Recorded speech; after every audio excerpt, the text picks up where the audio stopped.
ମୋର ବାହାଘର ଠାରୁ ଆସିବା ଦିନ ଠାରୁ ତମର ଏଇ କୈଳାସ ପର୍ବତର ବସିଛି ବସି ବସି ମୁଁ କେତେ ବସିବି ଏକା ଜାଗା କରି ମତେ ଟିକେ ନେଇଚାଲ ବୁଲି ଆଣି ଦିନ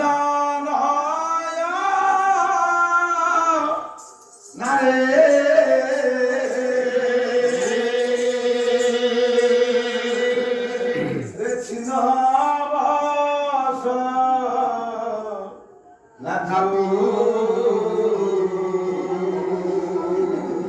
ପାର୍ବତୀ ଆଉ ତୁ ମାନବର ନା ହରେ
ପାର୍ବତୀ ତମେ ଯାହା କଲନି ମୁଁ ଆଉ କଣ କହିବି ପାରସିବ ଯିଏ ନା ହଉଛନ୍ତି କଣ ମୁଦ୍ରା କରି କରି ମୋ ଶାଢୀ ଚିରି ଦେଇ ଏ ସାଇଲେଣି ସବୁ କଣ ହେଲା ରେ?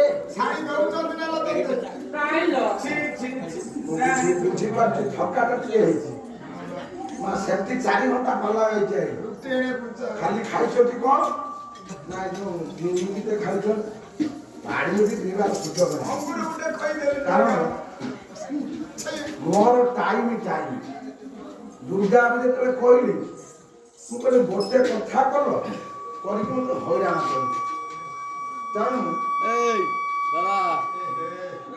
ସେ ବ୍ୟସ୍ତ ହେଲେ ମାଇକି ହେବେ ହଉ ଯାହା ହଉ ପିଲା ଥକି ପଡ଼ିଲେ ଥକି ପଡିଲେ ପାର୍ବତୀ କଣ ତମେ ମୋ ସଙ୍ଗୀତ ନୁହଁ ତମେ ମୋ ସ୍ତ୍ରୀ ପାର୍ବତୀ ହଁ କୁହ ମୁଁ ଗାୟକ ନୁହଁ ମୁଁ ହଉଛି ଶିବ ଶିବ କଣ କହୁଛ ମତେ ଟିକେ ବୁଲେଇ ନେଇ ଚାଲ ଯିବ ହଁ ଫାଇନାଲ ହଁ ଫାଇନାଲ ଆଉ ମୋ ପାଇଁ ତମେ କଣ କରୁଛ ମୁଁ ତମକୁ ବୁଲେଇବି କଣ ନ କରିଛି ଆଉ ହଁ କହିଲା ମୁଁ କଣ ନ କରିଛି ଆଉ ଦେଖ କଣ ତମ ପାଖ ଛାଡିକି ମୁଁ ଯାଇଛି କେବେ ଯାଇନା ହଁ? ନା କହିଲା ପାଖ ଛାଡିକି ମୁଁ ଯାଇନି କାହିଁକି ଯାଇନି କାହିଁକି ନା ସ୍ୱଭାବ କବି ଲୀଳା ବିଳାସୀ ପ୍ରାକୃତିକ ସୌନ୍ଦର୍ଯ୍ୟ କବି କଣ କହିଲେ ନା କଣ କହିଲେ ପତିବ୍ରତା ନାରୀ କିଏ କିଏ ବାସ୍ତବରେ ଜଗତରେ ଆମେ କାହାକୁ ପତିବ୍ରତା ନାରୀ କହିବା କହିଲା ନା ଏ ପାଲାକୁ ସିନା ସ୍ତ୍ରୀ ଲୋକ ଶୁଣିଲେ ଘରେ ଝଗଡ଼ା ହୁଅନ୍ତାନି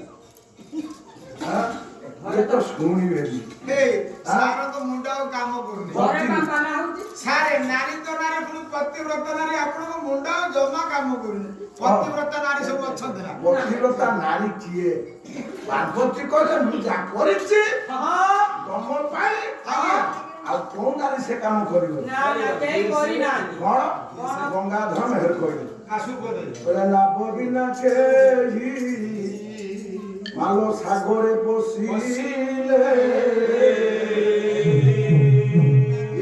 ভরি ঘোর বিপদ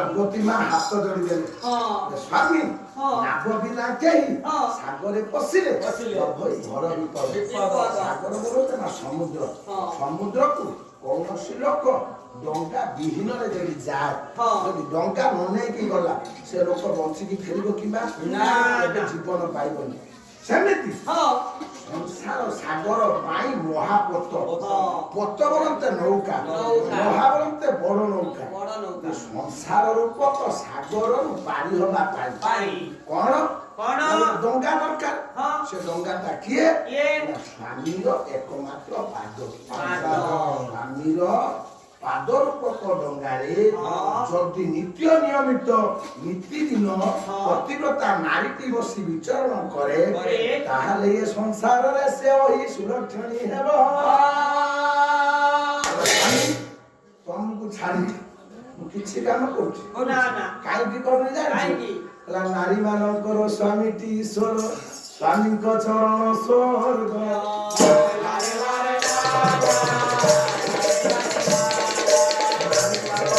ସ୍ୱାମୀଟି ଈଶ୍ୱର ସ୍ୱାମୀଙ୍କ ଚରଣ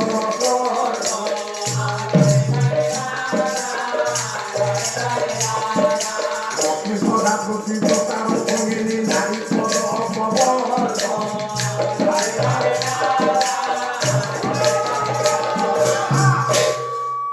ନାରୀ ମାନଙ୍କର ପ୍ରତ୍ୟେକ ସଧବା ନାରୀର ଈଶ୍ୱର କିଏ ଈଶ୍ୱର ହଉଛନ୍ତି ସ୍ୱାମୀ ନାରୀ ମାନଙ୍କର ସ୍ୱାମୀଟି ଈଶ୍ୱର ସ୍ୱାମୀଙ୍କ ଚରଣ ହଉଛି ସ୍ୱର୍ଗ ତେଣୁ ମା ପାଇଁ ସ୍ୱର୍ଗଟା ଅନ୍ୟ କୋଉଠି ନୁହେଁ ସଧବା ନାରୀର ସ୍ୱର୍ଗଟା ହଉଛି ତା ସ୍ୱାମୀର ପାଦ ନାଇଁ ସେଥିପାଇଁ ଗଙ୍ଗାଧର ମେହେର କହିଲେ କା ମୁହଁରେ ପାର୍ବତୀ ମାଙ୍କ ମୁହଁରେ ଆଜି କହିଦଉଛନ୍ତି ଏ ପାର୍ବତୀ କହୁଛନ୍ତି ଶିବ ସ୍ୱାମୀ ସ୍ୱାମୀ ଗୁରୁ ସ୍ୱାମୀ ପରମ ବାନ୍ଧବ ସ୍ୱାମୀ ସେବା ନାରୀ ଧର୍ମ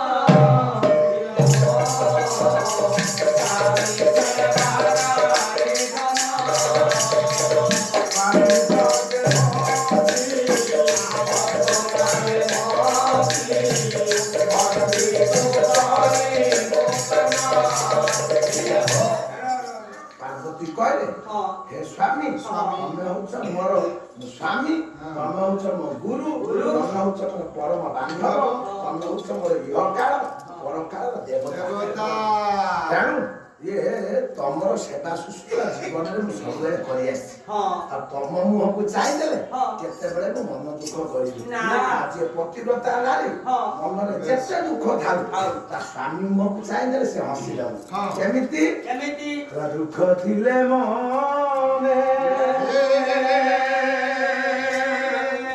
ଯେ ପତିବ୍ରତା ନାରୀ ହେଇଥିବ ଦୁଃଖ ଥିଲେ ମନେ ଦୂର କରିବୁ ତ ଦୁଃଖ ଥିଲେ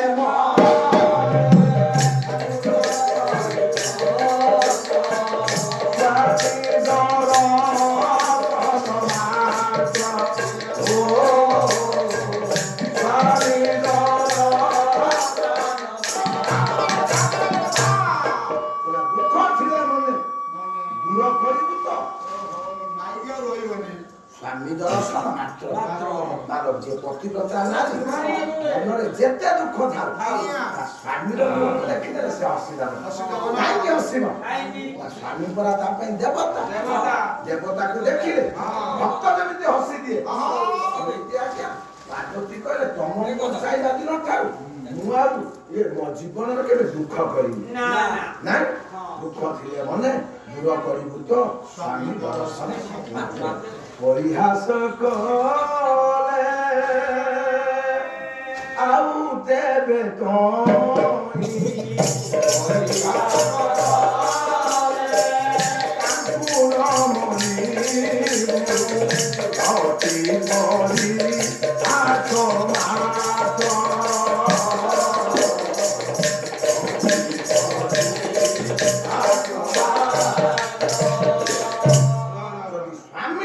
ପରିହାସ କରନ୍ତି ଥଟ୍ଟା ମଜାକରେ କିଛି ନା ତମକୁ କହିଦିଅନ୍ତି ତମେ କେବେ ପ୍ରତ୍ୟୁତ୍ତର ଦବ ନାହିଁ ଆଉ କଣ ନା ଅବସର ଦେବ ନାହିଁ ତ ନେତ୍ରକୁ ପରପୁରୁଷ ନିରୀକ୍ଷଣେ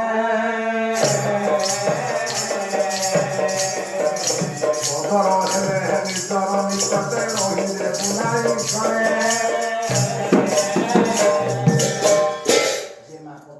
ନାରୀ ସେ ପରପୁରୁଷର ମୁହଁକୁ ଆଜ୍ଞା ନିରୀକ୍ଷଣ କରିକି ଅନେଇବନି ମୁଁ ଜାଣିଛି ଆପଣ ଉଠିବେ ମୁଁ ଏଇଠି ଯୋଉ ସାବলীଳ କରିକି କହିବି ଆପଣ ଉଠିକି ପଳେଇବେ ମୁଁ ପାଲା ହେବି ଯିଏ ପ୍ରକୃତର ପତିବ୍ରତା ନାରୀ ହେଇଥିବ ସେ ଝିଅ ପିଲା ଗାଁର ପାଲା ଦେଖିବ କିନ୍ତୁ ପୁଅ ପିଲା ଗାଁର ପାଲା ଦେଖିବା କଥା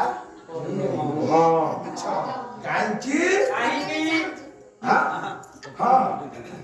ମା ଯଦି ଗଙ୍ଗାଧର ମେହେର କହିଲେ ଯଦି ପରପୁରୁଷର ମୁହଁକୁ ଗୋଟେ ପତିବ୍ରତା ନାରୀ ଚାହିଁ ଦିଏ ତାହେଲେ ସେ ପତିବ୍ରତା ତାର ନଷ୍ଟ ହୋଇଯାଏ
ଏମିତିଆ ନାଟକ କେବଳ କେଉଁଝର ଢେଙ୍କାନାଳ କେନ୍ଦ୍ରାପଡ଼ାରେ ହବ ନାଇଁ ହଉ ଉପସ୍ଥିତ ସ୍ୱତନ୍ତ୍ର ଭାବ ସାହିତ୍ୟ ଆପଣମାନଙ୍କୁ ସ୍ନେହ ଆପଣମାନଙ୍କ ଶ୍ରଦ୍ଧା ଆଉ ଆପଣମାନଙ୍କ ଆଶୀର୍ବାଦ ଅଛି ବୋଲି ଏତିକି ବାଟ ଯାଉଛି ଆଉ ରାତିରେ ଦୌଡ଼ିକି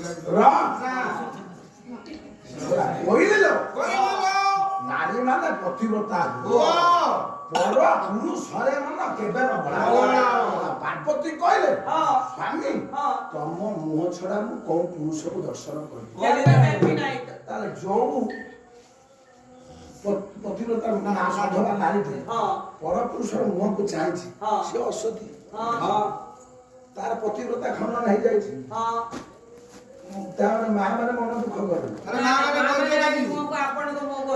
ବାବାଜୀ ଏ ବସିଛନ୍ତି କଣ ବେ ଗାଁ ମିଛ କହିଲେଣି ତ ବସନା ଇଏ କଣ ହେଲା ଗତ ବର୍ଷ ଇଏ ପେଣ୍ଡରେ ମାଣି ନାଚୁଥିଲା ମାଇଁ ସେ ହଉଛି ସୌଦାମିନୀ ପତି ସତ କହିଲେ କିନ୍ତୁ ଭଣଜା ମିଛ କହୁଛନ୍ତି ମା ମାନେ ବସିଛ ତୁମେ ତାହେଲେ ଝିଅ ପ୍ରତିବ୍ରତା ହେଇପାରିବନି ଝିଅ ପିଲା ବେଣ୍ଡର ଏଇଟା ଝିଅ ପିଲା ପେଣ୍ଡର ମଞ୍ଚ ନା ଏଠିକି ପୁଅ ପିଲା କାହିଁକି ଆସିବେ କାହିଁକି ଆଣିବ ସେ ଭୁଲ ନିମନ୍ତ୍ରଣ ଦେଇନାହାନ୍ତି ଆମ ଭିତରେ କେହି ଜଣେ ପୁଅ ପିଲା ନାହିଁ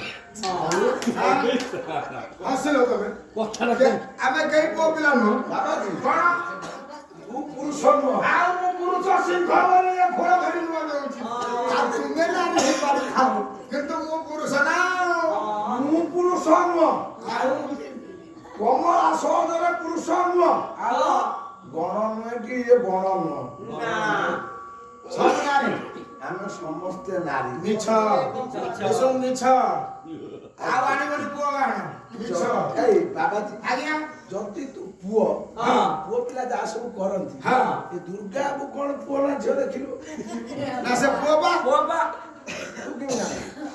ତୁ କିବେ ତାପରେ ନିଶ ଅଛି ଦାଢି ଟିକେ ଟିକେ ଉଠିଛି ଝିଅ ଛୁଆ ମାନେ ସୁ କାଟୁଛନ୍ତି ନିଶ କାଟୁଛ କାଟୁନାହାନ୍ତି ନା ନା ସେଟା ଠିକ ଯେ କିନ୍ତୁ ହେଲେ ତାର ଆଉ ଗୋଟେ କଥା ଅଛି ସେ ତ କହି ହବନି ଆଉ ତମ ଚେକିଂ କଲେ ଜଣା ପଡିବନି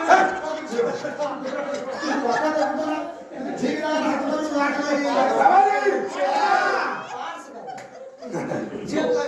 ମୁଁ ଯାହା କହୁଛି ଶୁଣ କଣ କହିବ ମିଛ କଥାଟା କହିବ ମୁଁ କଣ ଯିଏ ପୁରୁଷ ପୁରୁଷ ଆମେ ଆଗେ 5ଟା ଜିନିଷ ରହିଲେ ଗୋଟେ ସ୍ତ୍ରୀ ହବ ଯଦି 5ଟାରୁ 4ଟା ରହିବ ତାକୁ ଝିଅ ପିଲା କହିବା କଣ ସେ 5ଟା ଜିନିଷ କୁହ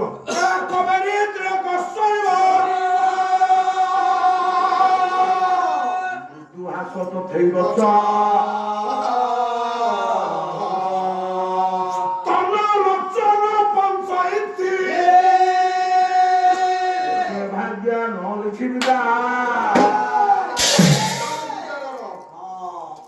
ଝିଅଟେ ହବା ପାଇଁ ହେଲେ ଛୁଟି ଟିକେ ଦରକାର କେଶ ହେଇଯିବ ଏକ ତିଳକ କୁନି ଝିଅଟା ହେଇଗଲେ ଟିକି ଲଗେଇଛି ଛୁଟିଆ ଚଳିବ ଲଗେଇଛି ନା ନାଇଁ ଲଗେଇଛି ଇଏ ମାଟା ଆମର ହେଇଗଲେ ଛୁଟିଆଟେ ଲଗେଇଛ ଇଏ ହଉଛି ନା ନାରୀର ଧର୍ମ ଧର୍ମ ନାରୀର ଲକ୍ଷଣ ଝିଅଟେ ହେଇଥିବ ମାନେ ମୁଣ୍ଡରେ ଟିକେ ସିନ୍ଦୁର ଲଗେଇଥିବ କୁଙ୍କୁମ ଲଗେଇଥିବ ନା ଟିକିଲଟେ ଲଗେଇଥିବ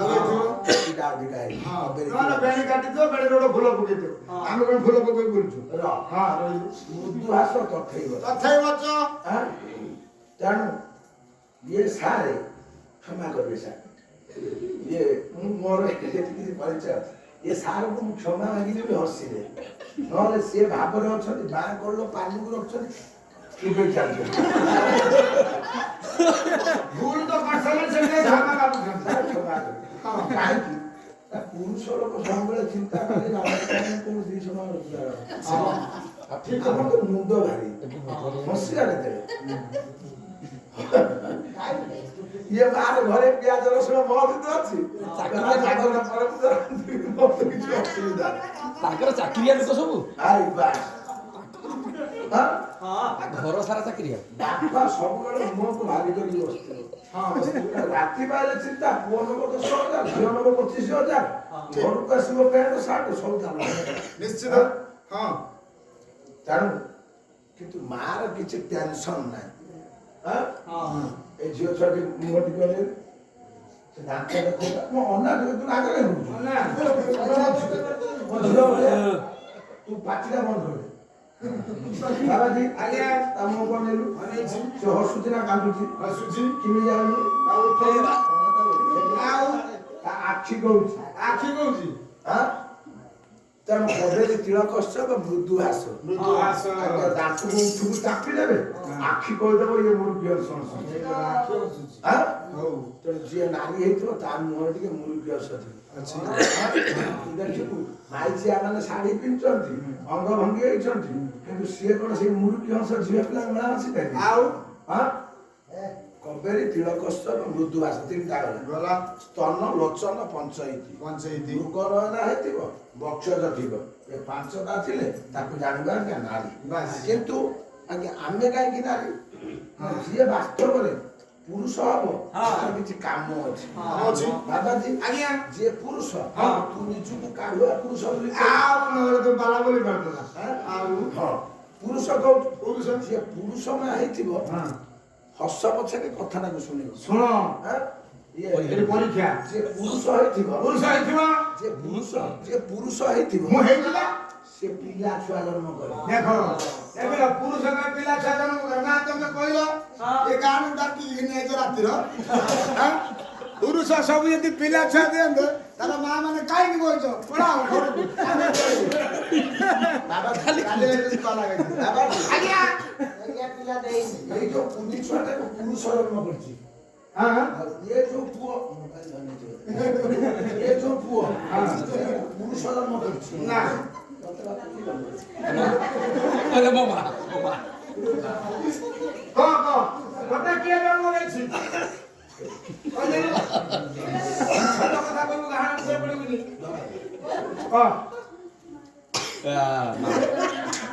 ବର୍ତ୍ତମାନ ଯୁଗର ଛୁଆ ନା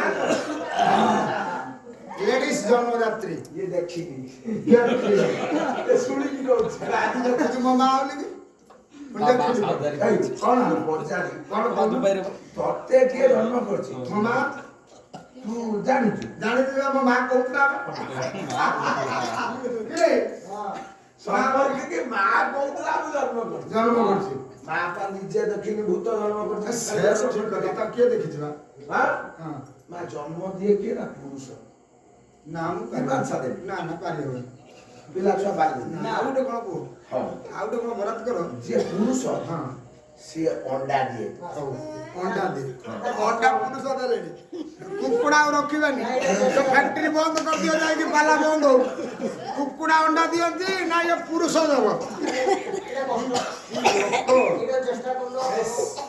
ଆଉ କଣ ପାଲା ହବ ଏଠୁ ଏବେ ଯିବା ଆଉ ଗାଁ ମୁଣ୍ଡ କାମ କରି କଣ ହେଲା କୁକୁଡ଼ା ମୁଁ କହିଲୁ କୁକୁଡ଼ା ଅଣ୍ଡା ଦିଏ ମାଲୋ ଗୋଟେ ପୁଅଟେ ଅଣ୍ଡା ଚାରିଟା ଧରିକି ଫେରୁଛି ଫେରୁଛି ବାପାରେ ଇଏ ଅଣ୍ଡାକୁ କିଏ ଦେଲା ଅଙ୍ଗନବାଡ଼ି ଦିଦି କହିଲା ମାମୁଁ ଦିଦି ଦେଲେ ଦିଦି ଦେଲେ ମୁଁ ପଚାରିଲି ପୁଣି ପୁଅକୁ ହଉ ପଚାରିଲି ଛୁଆଟାକୁ ବାପା ଇଏ ଅଣ୍ଡା କିଏ ଦେଇଛି କହିଲା ଦିଦି ଦେଇଛି ମୁଁ କୋଉ ଦିଦିରେ କହିଲା ଅଙ୍ଗନବାଡ଼ି ଦେଇଛି ସେଠି ଅଣ୍ଡା ଦେଲା କିଏ ଦିଦି ଦେଲେ ଦିଦି ଦେଲେ ଏଠି ଅଣ୍ଡା ଦେଲା କିଏ ଆଉ ଅଣ୍ଡା ନା ପୁରୁଷ ଦିଏ ନା ନା ଆମେ ନେଇପାରିବୁନି ସେ ଅଣ୍ଡା ନେଇପାରିବୁନି ଆଉ ଗୋଟେ କଣ କାମ କହିଲ ନା ନା ଏତେ କଥା ମୁଁ ଯାଇପାରିବିନି ମୁଁ ତ ଦେଇପାରିବିନି ମୋର ସେ ଯନ୍ତ୍ର ନାହିଁ ନା ହଉ। ମୁଁ କାହିଁ ଏତେ କଥା ମୁଣ୍ଡ ପଡ଼ିବି ବାବାଜୀ ଆଉ କଣ ଗୋଟେ କହିଲ ସିଧା କଥା ଆମ୍ବ ଗଛ ବର ଗଛ ଓସ୍ତ ଗଛ ଜାମ୍ବ ଗଛ ଶାଳ ଗଛ ଶାଗୁଆନ ଗଛ ପିଆଶାଳ ଗଛ ହଁ କଣ୍ଟା ବାଉଁଶ ଗଛ ହଁ ପୁରୁଷ ଜନ୍ମ କଣ୍ଟା ମାଂସ ଅଛି ପୁରୁଷ କରିପାରିବ ପେଟରେ ସବୁ ଆଙ୍କୁଡିକି ହସ୍ତ ବୁଝୁଳି ତଳେ ପକାତ ମୁଁ ପାରିବିନି ଲୋ ବାବା ନା ଆଁ? ନା ସେ ପୁରୁଷଟି କିଏ କିଏ ସେ ଆଁ? କିଏ ଖୋଲ ଆଉ ସମୟ ନବାନି ଦୁର୍ଗାକୁ ଏଇଠୁ ଅଧଘଣ୍ଟାଟେ ମତେ ସମୟ ମୁଁ ଅଧଘଣ୍ଟା ଭିତରେ ବଢେଇବି ବାସ୍। ପିଲାମାନଙ୍କୁ ଥକା ଲାଗିବ କଥାରେ କଥାରେ ହଁ ଆଁ? ଅଧଘଣ୍ଟାଟେ ସମୟ ବସ ଅଧଘଣ୍ଟା ବାର ହେଲା କଥା ବସ ଆମେ ଟେମ୍ପୁ ଆଣିକି ଛାଡ଼ିବୁ ବାସ୍ ଆସ। ନଚେତ ପଛରେ ମୋ ଦରମାରୁ କଟିଯିବ ଆମେ ପାଣି ଛତରୁ ଟେମ୍ପୁ ପକେଇବୁ ମୋ ଦାଦାର ଭୋଟି ମୋଟା ଘିନି ଆସିଲେ ବି ହବ ସେ ପୁରୁଷ କିଏ କାଲିର ଯଦି ତମର ଘର କାମ ଥାଏ ଆମେ 5 ପୁଅ ଯାଇକି କରିଦବୁ ବାସ୍ আসো আসো হে ভগবান বসো বসো হরিয়া লাগিছি রে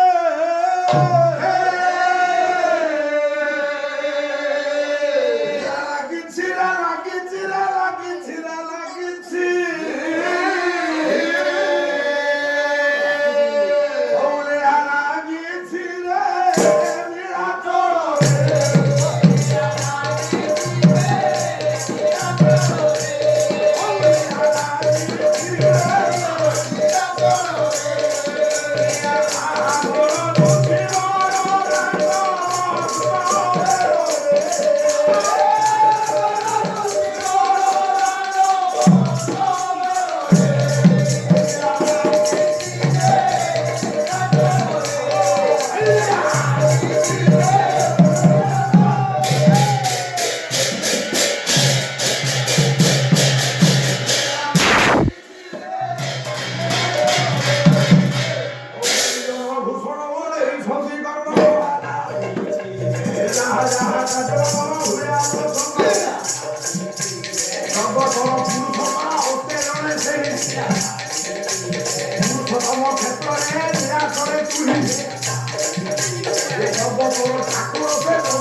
संसार को जन्म देला बाबा अखिलेश्वर ब्रह्मांडर कोटि ब्रह्मांडर नायक प्रभु भगवान आज्ञा जगतर नाथ जगन्नाथ जगन्नाथ ना कहे स्वामी बापा कहे स्वामी पुओ कहे स्वामी झील कहे स्वामी सी हूँ स्वामी आम हूँ সচরাচর কହୁଛି স্বামী दुही जगत मुहि नाथ तेणु तो नाम জগন্নাথ आमे हेले जगत रूपक नारी नारी। से हेला क्या पुरुष नाथ नहीं बस। से हेला क्या स्वामी स्वामी। पार्वती कहले हाँ। मते टिके बुलिया पाई न बोली हाँ। बोले ठीक अछि तमे बुलिया पाई जी हाँ। आज मु गोटे सिद्धांत करछि हाँ किछि आ कोला सब भीतर करिवे हाँ। तमे जो लुगा पटा दिबो तमे जीव ना जीबी हौ मोर तो लुगा पटा दरकार नहीं हाँ। तमे जो झियो पिला लोकटा स्त्री लोकटा हाँ। साड़ी काड़ी पिंदी के बाहर हाँ मोबाइल बड़ा मो स्वामी कहते साड़ी काड़ी पिंदी कौन लक्ष्मी भलिया मोर मणिपुरी हार अछि किछि नाही मार संग संग जीवी बाहर मो स्वामी कहउछथि बाहर बेकु को खंडे कौन ଦେଇଥିଲେ କି ବାହାରେ? कौन देइते कान तमे फूल नाही कि नाक फूल नाही किछि नाही न साड़ी छा ब्लाउज टा पिंदी बाहर बाहरी। ए गली आई गली आइले हां हाँ पार्वती गले पिंदी आसी हाँ देखो माचेली वाह चलो तमे तो बढ़िया देखा होछ आउ सତରେ हां आ सेमिति कहउछ बुलिया जीवा पाई ना ना आउ भारी सुंदर देखा होछ हौ केमी देखा होछ कहबी केमितिया तम मुह केमी देखा होछ कोना तम उठ केमी देखा होछ केमिति? तम कान केमी देखा होछ हाँ। तम पाटी केमी देखा होछ हाँ। बाकी ओरड गई बाकी हाँ। आ बसियो जीवा के बापा को गया सही कवि सम्राट उपेन्द्र भंज सुभद्रा परिणयରୁ ଗୋଟିଏ ପଦ ଭଞ୍ଜ ଉପରେ ଲେଖିଲେ ମା ସୁଭଦ୍ରା ପରିଣୟ ଇଏ ଅଳଙ୍କାରଟା ହେଉଛି ଅଦ୍ଭୁତ ରୂପକ ଅଳଙ୍କାର अलंकार ନାଇଁ ହଁ। କଣ ଲେଖିଲେ କହିଲେ ସର୍ବପୁରେ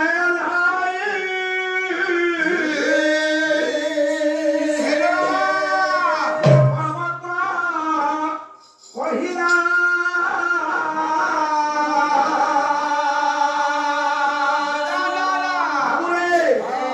মহিলা কহে মো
ଚାହା ଚାହା এইগুলা বজেই বজেইকি দুর্গাକୁ 2 ମାସ ବିଛଣାର ପଡିଲା ଆମର ପାଲା ଠପ ମୁଁ ତ ବାମୁଣିଆ ଲୋକ ରଜ ପରେ ଆଉ ମୁଁ କାହିଁକି ବସିବି ହଉ ତୁ ତାର ବିଛଣା ଯା ମୁଁ ତତେ ଆଫେର ନେଇକି ଯିବି କେମିତି 2 ରାତି ସିନା ପାଲା ଗାଇଲେ ତ କଥା ଆଫେର ନ ତୁ କହିବୁ ଗାଁ ପୁଅ ନନା ମୋର ଆଇଲାନି ପାଲା ଗାଏ ଆଉ ତା ଦେହରୁ ମୋର ନେଇଗନି 2000 ତା ପାଇଁ 50 ଟଙ୍କାର ଆଫେର ନେଇ ଉପସ୍ଥିତ ସଜ ପ୍ରଧାନ ସାହିତ୍ୟ କମଳା ବିଧାନ ପାଳନ ସର୍ବପୁରେ ଯାଇ ପର୍ବତ କହିଲା ମହିଜାତ ହେମମଞ୍ଜରୀ ନା ସର୍ବପୁରେ ସମସ୍ତଙ୍କ ଘରେ ପର୍ବତ କହିଲା ପର୍ବତ ଯାଇକି କହୁଛି କହିଛି ପ୍ରଥମରୁ ଆଗେ ଇଏ ହଉଛି ଅଦ୍ଭୁତ ଅଳଙ୍କାର କହିଲେ ମହି ବୋଲତେ ପୃଥିବୀ ଜାତ ବୋଲତେ ଜନ୍ମ ହବା ହେମ ବୋଲତେ ସୁନା ମଞ୍ଜରୀ ବୋଲତେ ଲତା ଶିବ ଦେଖୁଛନ୍ତି ପାର୍ବତୀ କହିଲେ ଏ ପାର୍ବତୀ ତମେ ଶାଢୀ ପିନ୍ଧି ସାରିଲା ପରେ ତମେ ଗୋଟେ ସୁନାର ଲତା ଭଳିଆ ଦେଖାଯାଉଛ ତେଣୁ ତମ ଦେହରେ 7ଟା ଫୁଲ ଫୁଟିଲା ପରିକା ଦେଖାଯାଉଛି ଏତେ ଫୁଲ ଫୁଟିଛି କହୁଛି ମୋର କିଛି ନାହିଁ ଗୋଟେ ହଉଛି ସରରୁହ ସରରୁହ ଚମ୍ପା କୁମୁଦ ପାଟଳି ନିଆଳି ଶିରିଷ ସରରୁହ ପଦ୍ମ ଫୁଲ ତମ ମୁହଁଟା ଆଜି ପଦ୍ମ ଫୁଲ ପରିକା ଦେଖାଯାଉଛି এইভଳିଆ କଥା ମତେ କୋଉ ଦିନ କହିମା ଚମ୍ପା ଚମ୍ପା ଫୁଲ ଦେଖିବା ପାଇଁ ହଳଦୀ ଆମ ଦେହଟା ଆଜି ଏ ଚମ୍ପା ଫୁଲ ପରିକା ହଳଦିଆ ଦେଖାଯାଉଛି ସରରୁହ ଚମ୍ପା କୁମୁଦ ବୋଲନ୍ତେ କଇଁ ଫୁଲ ତମ ଦାନ୍ତଟା ବୋଧ ହୁଏ ଆଜି କରନ ଦାନ୍ତ କାଟିର ମାଡିକି ଘଷିଛ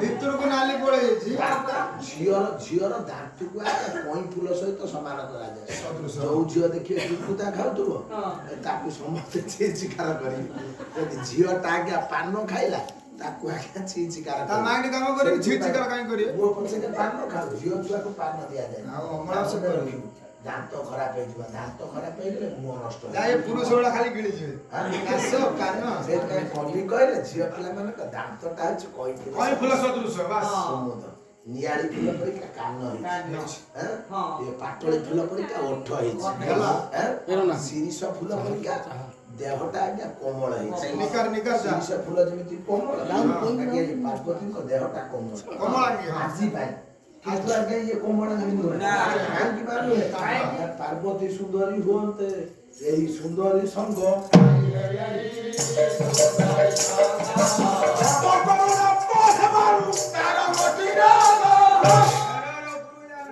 ଦକ୍ଷ ପ୍ରଜାପତିଙ୍କର ଝିଅ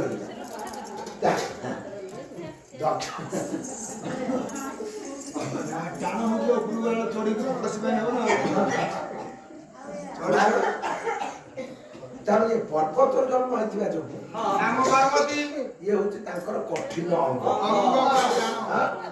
ଯାହା ଆଜି ତମେ ଭାରି ସୁନ୍ଦର ଦେଖାଯାଉଛି ହଉ ବାବାଜୀ ପାର୍ବତୀ ତମେ ଉଠୁନ ସେ ବାସି ହଉଛି କେତେ ଉଠିବ ତମେ ତ ଯେମିତି ମୋ ପାଖକୁ ଆଇଲେ ସିନା ମୁଁ କହିବି କହୁନା ପାର୍ବତୀ ଇଏ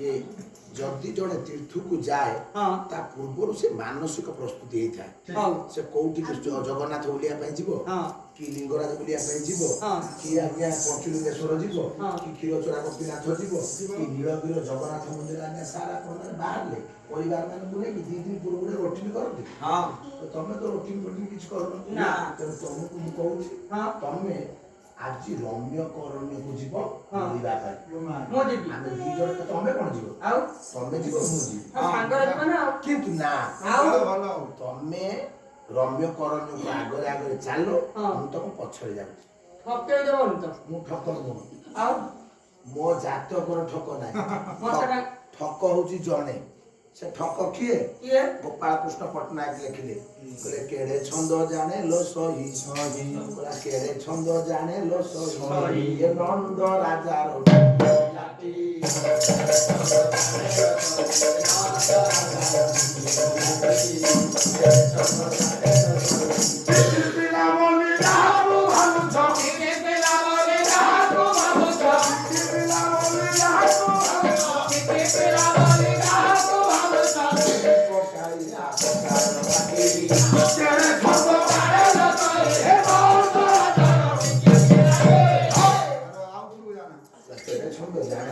ନନ୍ଦରାଜ ଟିକି ଟିକି ପିଲା ଷଣ୍ଢାକୁ ମାରିଛି, ହଁ। ବୋକାକୁ ମାରିଛି। ମାରିଛି, ଧେନୁକାକୁ ମାରିଛି, ମାରିଛି।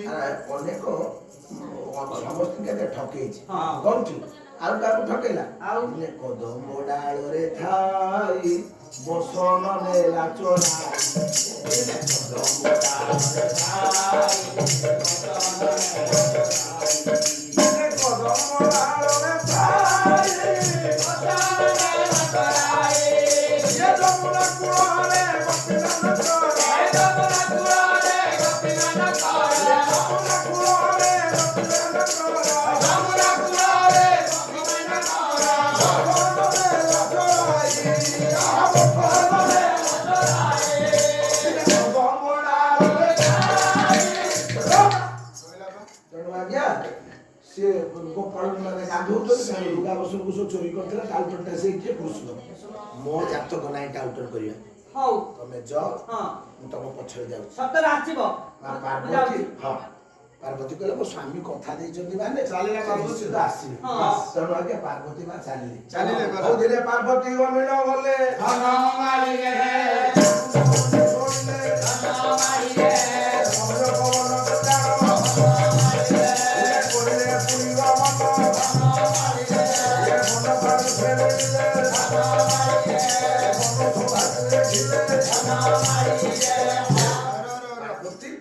ଯାଇ ଆଜ୍ଞା ପହଞ୍ଚିଗଲେ ରମ୍ୟକ ବନର ଇଏ ପ୍ରଥମ ପାବଛରେ। ପ୍ରଥମ ପାବଛରେ ପହଞ୍ଚି ଯାଇଛନ୍ତି ଦେଖୁଛନ୍ତି କଣ କଣ? ନା କବି ସମ୍ରାଟ ଉପେନ୍ଦ୍ରଭଞ୍ଜ ବୈଦେହ ବିଳାସ ଆଚ୍ଛା ଦେଖିଲେ ନା ପାର୍ବତୀ ଦେଖୁଛନ୍ତି କଣ ସେ ରମ୍ୟକ ବଣଟା କେମିତି ହେଇଛି। ହେଇଛି କହିଲା ବାୟସ କୌଶିକ ବେଳେ ଏ ବସିଅଛନ୍ତି ଏକ ଡାଳେ।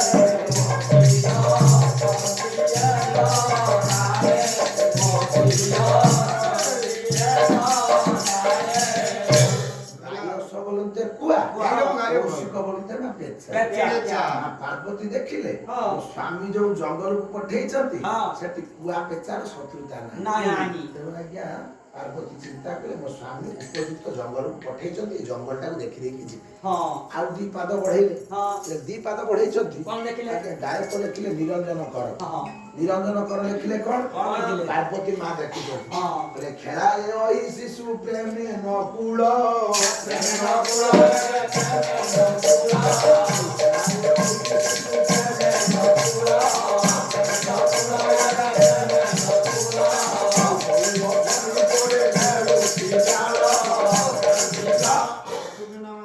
খেলায় অহি শিশু প্রেমে নকুল অহি বলতে আজ্ঞা সাপ সাপর ছুয়া ধরিকি খেলাউছি কিয়া নকুল বলতে নেউল আজ্ঞা নাস্তি কুল যস্য সহ নকুল নকুল তেণু আজ্ঞা যেମିତି ନେଉଳର କୁଳଗୋତ୍ର ଜଣା ନାହିଁ ସେମିତି ଆମ ଠାକୁର ଲଙ୍କେଶ୍ୱର ଏ ଲଙ୍କେଶ୍ୱର ଗଙ୍ଗେଶ୍ୱର ଦି ଜଣ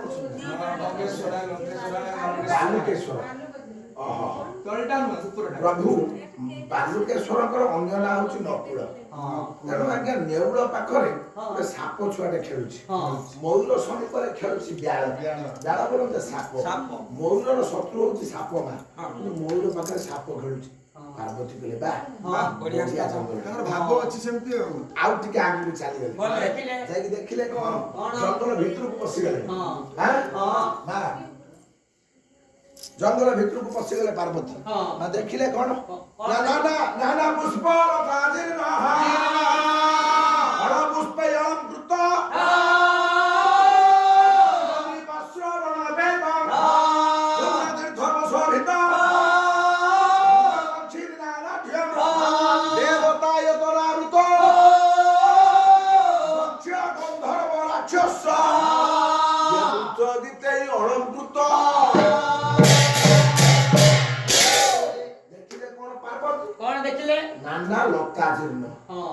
ଲତା ଗୁଡିକ ବଡ ବଡ ଗଛ ହେଇଛି ନା ଲତା ଗୁଡିକ ଏ ଗଛରୁ ସେ ଗଛ ମାଡିଛି।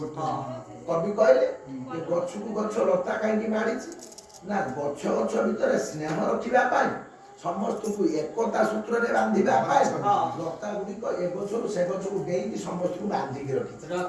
ପାର୍ବତୀ କହିଲେ ବା ସମସ୍ତଙ୍କ ଭିତରେ ସ୍ନେହ ଅଛି ସମସ୍ତଙ୍କ ଭିତରେ ମମତା ଅଛି। ତେଣୁ ଆଜ୍ଞା ପାର୍ବତୀ ହସିଦେଲେ।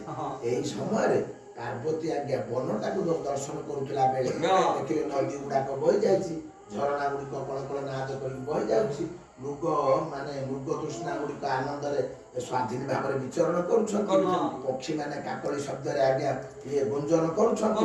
ମା ପାର୍ବତୀକି ଦେଖିକି ସମସ୍ତେ ଆଜ୍ଞା ଆନନ୍ଦିତ ହେଇଯାଇଛନ୍ତି। କିନ୍ତୁ ଏଇ ସମୟରେ ଘଟଣାଟି ଘଟିଛି କଣ ନା ଆଜ୍ଞା ହଠାତ୍ ପକ୍ଷୀ ମାନଙ୍କର ଶବ୍ଦ ବନ୍ଦ ହେଇଗଲା। ହରିଣ ମାନେ ଦୌଡୁଥିଲେ ଗୋଟିଏ ଜାଗାରେ ଛିଡା ହେଇଗଲେ। ତେଣୁ ଆଜ୍ଞା ଗଛର ପତ୍ର ଗୁଡାକ ଥରୁଥିଲା, ବସନ୍ତର ବଳୟ ପବନରେ ସମସ୍ତେ ଆଜ୍ଞା ଦୌଡୁଥିଲେ, ପତ୍ର ଗୁଡାକ ଧୀର ହେଇଗଲା। ଆଜ୍ଞା ଗାଈ ଗୁଡାକ ଚାଲୁଥିଲେ, ଗୋଟିଏ ଜାଗାରେ ଛିଡା ହେଇଗଲେ। ପାର୍ବତୀ କହିଲେ ଆରେ ଏତେ ସୁନ୍ଦର ବଣ ଭିତରେ ଏତେ ସୁନ୍ଦର କାକଳି ଚାଲୁଥିଲା ବେଳେ ହଠାତ୍ ବନ୍ଦ ହେଇଗଲା କାହିଁକି? ତେଣୁ ଆଜ୍ଞା ଦୂରକୁ ଦେଖିଲେ, ଦେଖିଲା ବେଳକୁ ଦିଟା ଭୟଙ୍କର ରାକ୍ଷସ ଆଜ୍ଞା ଚାଲିଛନ୍ତି। ବିକଟା ରଡି ଦେଇ ରାକ୍ଷସ ଦିଟା ଚାଲିଛନ୍ତି। ଏଇ ସମୟରେ ପାର୍ବତୀ ମା ପଛକୁ ଅନେଇଲେ, ମୋ ସ୍ୱାମୀ ଗଲେ କୁଆଡେ।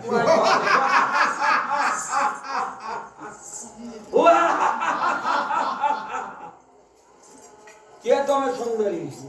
ଏ ନିଘଞ୍ଚ ଜଙ୍ଗଲ ମଧ୍ୟରେ କାହିଁକି ଆସିଛ? ତମେ କିଏ? ମୁଁ ହେଉଛି ରାକ୍ଷସ। ମୁଁ ବୁଲିବା ପାଇଁ ଆସିଥିଲି। ବୁଲିବା ପାଇଁ ଆସିଥିଲ? ଦି ଜଣ ରାକ୍ଷସ ପହଞ୍ଚନ୍ତି, ଜଣକ ନା ବିଚ୍ଛି ଆଉ ଜଣକ ନା ସୁଚି। ଇଏ ହଉଛନ୍ତି ଦି ଜଣ ଅସୁର। ବିକଟ ଅଟ୍ଟହାସ୍ୟ ଦେଇ କହିଲେ, ହେ ସୁନ୍ଦର, ତମେ ଭାରି ସୁନ୍ଦର ଦେଖାଯାଉଛ। କେମିତି ଦେଖାଯାଉଛ କହିବି? କେମିତି? କେମିତି ଦେଖାଯାଉଛ କହିବି? କହିଲା ନବ ଯୌବନ ଏ ଶାଳରେ ଶାଣିତ ଲାବଣ୍ୟବତୀ କବି ସମୟେନ୍ଦ୍ର କହିଲା ନବ ଯୌବନ ଶାଳରେ ଶାଣିତ ମନ ବସ ନହିବା।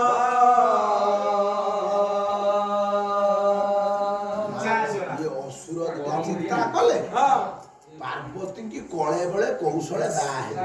ଧୀରେ ଧୀରେ ଡାକୁନ ଭାଇ। କଳେ ବଳେ କୌଶଳେ ଯେମିତି ହଉ ପାର୍ବତୀ ମାଙ୍କୁ ସେ ବିବାହ କରିବେ। ଦେଖୁଛନ୍ତି ସୁନ୍ଦରୀ ରମଣୀ। କହିଲା ନବ ଯୌବନ ଶାଳରେ ଶାଣିତ କାହା ମନ ବସ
ଯୌବନା ଅର୍ଥାତ ନବ ଯୌବନ ପ୍ରସ୍ଫୁଟିତ ହେଇଛି।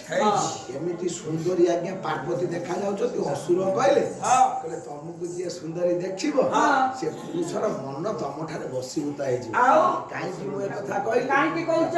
ତମ ଦେହକୁ ଚାହିଁଲା ବେଳକୁ ତମ ଦେହରେ ଚାରିଟା ଗୁଣ ଦେଖା ଯାଉଛି। ସ୍ତମ୍ଭନ, ମୋହନ, ବଶ୍ୟତା ଆଉ ଉଚ୍ଚାଟନ।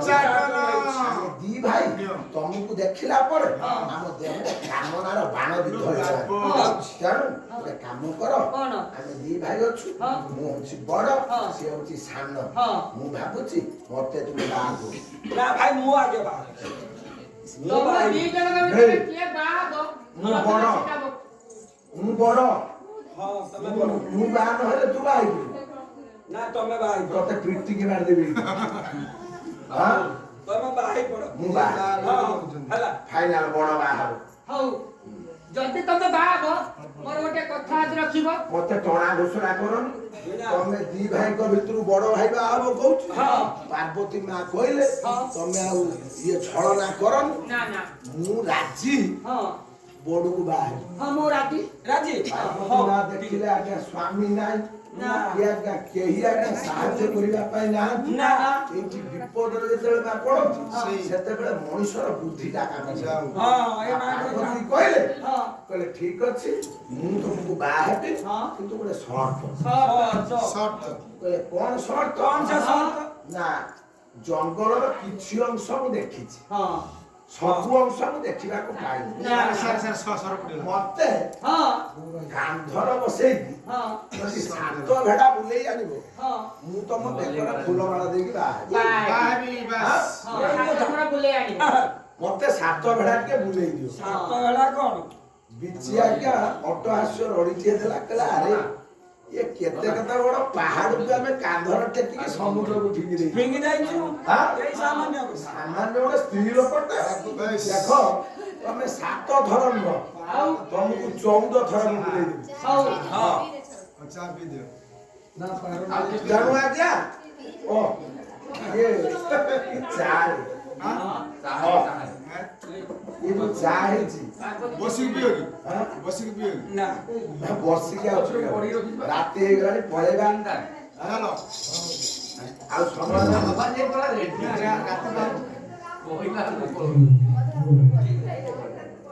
ନା ରାତି ସେ କୁଆଯିବନି ମାଲୋ ଘରଣୀ କିଏ କି ଘରକୁ ସୁନ୍ଦର ସିନା ଏ ସୁନ୍ଦର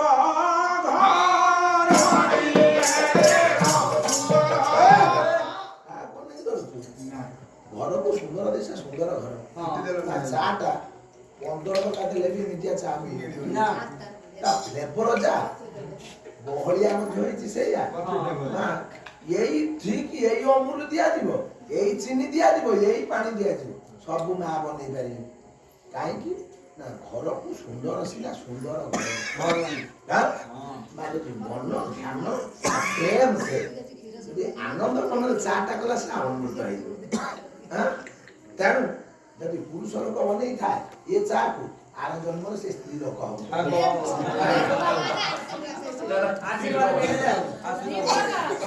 ସ୍ତ୍ରୀ ଲୋକ ମୁଁ ଆଣିବାକୁ ଡାକି ମୁଁ କପି ଭଲ ଘରକୁ ସୁନ୍ଦର ସିନା ଏ ସୁନ୍ଦର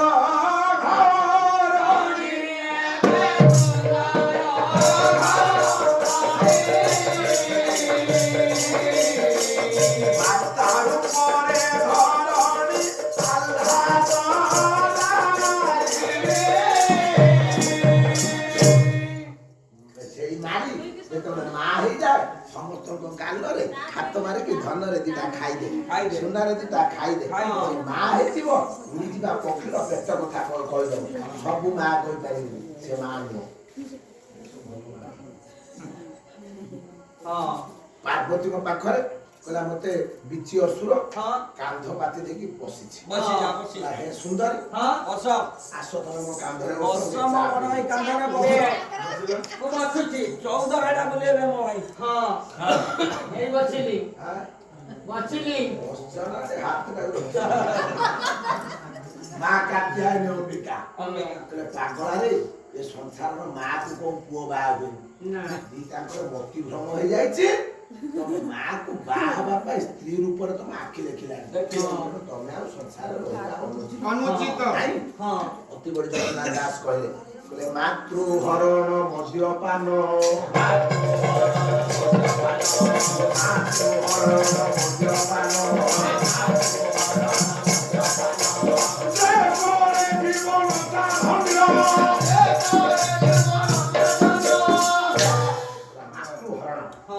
ମା ପ୍ରତି ଯିଏ ଲୋଲୁପ ଦୃଷ୍ଟି ରଖେ ନାରୀ କି ଯିଏ ସମ୍ମାନ ଦିଏନି ସେ ଅଚିରରେ ମରିବ ଆଜ୍ଞା କାନ୍ଧକୁ ପାତିକି ବସିଛି ମା କାତ୍ୟାୟନୀ ଅମ୍ବିକା ଆଜି ଆଜ୍ଞା ସ୍ୱାମୀ କି ଚିନ୍ତା କରି ବସିଲା ଆଜି ତା କାନ୍ଧରେ କହିଲା ୟା ଚଣ୍ଡୀ ମଧୁ କୈଟ ଭାରି ଦୈତ୍ୟ ଦଳିନୀ ୟା ମହିଷ ଉର୍ମିଳିନୀ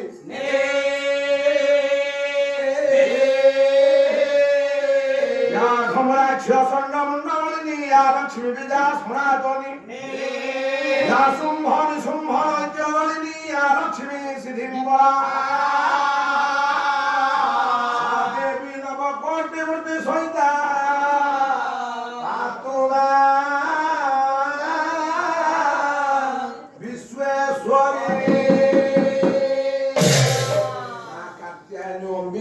দুর্গা পার্বতী যেତେବେଳେ କାନ୍ଧରେ ମା ବସିଗଲେ ଚାହୁଁ ଚାହୁଁ ବିଚି ସୁର ମରଣ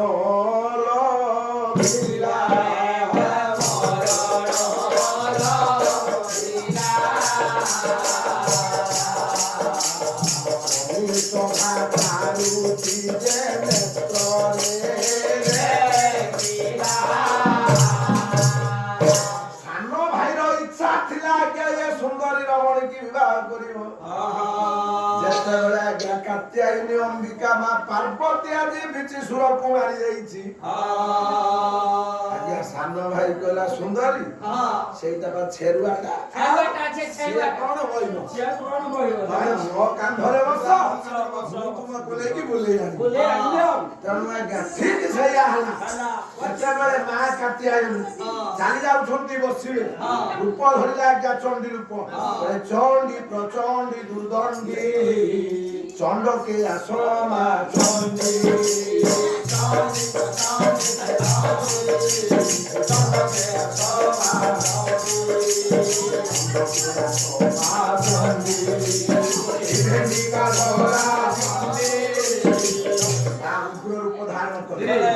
নারী যেতবে উগ্র রূপ ধারণ করিব সংসার সেদিন রসাতল নারী মুকুড়া করিবে কেশ নারী মুকুড়া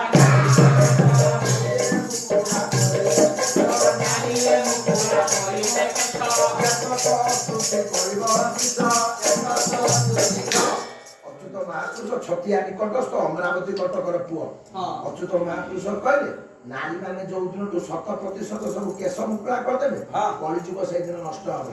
ସତ୍ୟ ଯୁଗରେ ମା ଦୁର୍ଗା କେଶ ମୁକୁଳା କରି ମହିଷାସୁରକୁ ମାରିଦେଲେ। ତ୍ରେତୟା ଯୁଗରେ କେଶ ମୁକୁଳା କଲେ ମା ଜନକ ନନ୍ଦିନୀ ଜାନକୀ ମଲା ଆଜ୍ଞା ବିଶ୍ୱନାନନ୍ଦ ରାବଣ। ଦ୍ୱାପର ଯୁଗରେ କେଶ ମୁକୁଳା କଲା ଯାଜ୍ଞସେନୀ ଦ୍ରୌପଦୀ ଆଜ୍ଞା ଗାନ୍ଧାରୀର 100 ପୁଅ ମରିଗଲେ। ତେଣୁ କଳିଯୁଗର ଯେତେବେଳେ ନାରୀ ମାନେ 100% କେଶ ମୁକୁଳା କରିଦେବେ ସେଦିନ ଆପଣ ମାନେ ଜାଣିବେ କଳିଯୁଗ ନଷ୍ଟ ହେଇଯିବ। ତେଣୁ ଆଜ୍ଞା ଚଣ୍ଡୀ ରୂପ ଧରି କାତ୍ୟାୟନୀ ମା ଦୁର୍ଗା ଯେତେବେଳେ ସାନ ଭାଇ କାନ୍ଧରେ ବସିଗଲେ ସାନ ଭାଇଟା ମଧ୍ୟ ମୃତ୍ୟୁବରଣ କଲା। ଯେତେବେଳେ ଦି ଭାଇ ମରିଯାଇଛନ୍ତି ପୁନର୍ବାର କାକଳି ଶବ୍ଦ ଆରମ୍ଭ ହେଲା। ହରିଣ ମାନେ ଦୌଡ଼ିଲେ ଭାଇ ମାନେ ଧାଡ଼ି ବାନ୍ଧିକି ଚାଲିଲେ। ପାର୍ବତୀ କହିଲେ ତାହେଲେ ଏଇ ଦି ଜଣ ଥିଲେ ଏଇ ରମ୍ୟ କମଳର କଣ୍ଟା। ନିଶ୍ଚିହ୍ନ ହେଇଗଲେ ମା ପାର୍ବତୀ ଆଜ୍ଞା ବୁଲୁଛନ୍ତି। ଦେଖିଲେ ଅନତି ଦୂରରେ ଅସଂଖ୍ୟ ଗାଈ ଗୁଡାକ ଗୋଟେ ଧାଡ଼ି ହେଇକି ଚାଲିଛନ୍ତି। ମା ପାର୍ବତୀ ଚିନ୍ତା କଲେ ଏଇ ଗାଈ ଗୁଡାକ ଧାଡ଼ି ହେଇକି ଯିବାର ମାନେ କଣ? ତେଣୁ ଆଜ୍ଞା ସେ ଗାଈକୁ ଲକ୍ଷ୍ୟ କରି ଯାଇ ଦେଖିଲେ ଜଙ୍ଗଲ ଭିତରେ ଗୋଟେ ବିରାଟ ବଡ଼ ଶିବଲିଙ୍ଗ। ସେ ଶିବଲିଙ୍ଗ ପାଖରେ ଗୋଟିଏ ଗାଈ ଯାଇକି ଛିଡା ହେଇଯାଉଛି। ତାର ଇଏ ସ୍ତନ ଯୁଗଳରୁ ଆଜ୍ଞା କ୍ଷୀର ଝରି ଯାଉଛି, କ୍ଷୀର ସ୍ରାବିତ ହଉଛି। ଯେତେବେଳେ ଗାଈର କ୍ଷୀର ସରି ଯାଉଛି ଗୋଟେ ଗାଈ ଆଜ୍ଞା ପଳେଇ ଆସୁଛି, ଆଉ ଗୋଟେ ଗାଈ ଯାଇକି କ୍ଷୀର ଢାଳୁଛି। ଆଶ୍ଚର୍ଯ୍ୟ ପାର୍ବତୀ ମା ଆଶ୍ଚର୍ଯ୍ୟ ହେଇଗଲେ। ଆରେ ଏଠି କଣ ଶିବଲିଙ୍ଗ? ତେଣୁ ମା ପାର୍ବତୀ ଚିନ୍ତା କଲେ ବାସ୍ତବରେ ଆଜି ମୁଁ ଟିକେ ରମ୍ୟ କମନରେ ମୋ ସ୍ୱାମୀ ଆସିବା ପୂର୍ବରୁ ଟିକେ ଶିବଲିଙ୍ଗକୁ ପୂଜା କରିବି। ନାଇଁ କ୍ଷୀର ବା କୋଉଠୁ ଆଣିବି? ଦେଖିଲେ ଆଜ୍ଞା ଶାଳ ପତ୍ର, ଶାଳ ଗଛକୁ ଯାଇକି ପତ୍ର ମାଗିଲେ। ମା କାତ୍ୟାୟନୀ ଅମ୍ବିକା କହିଲେ ରେ ଶାଳ ଗଛ ମତେ ଟିକେ ପତ୍ର ଦେ। ସେ ଆଜ୍ଞା ଡାଳଟାକୁ ନଈ ଦେଲା, ପତ୍ରକୁ ଆଣିଲେ। ଆଣିକି ଗାଈ ପାଖକୁ ଗଲେ, କହିଲେ ହେ କାମଧେନୁ ଗାଈ ମୋ ମନ ହଉଛି ମୁଁ ଟିକେ ପ୍ରଭୁଙ୍କ ଉପରେ କ୍ଷୀର ଢାଳିବି।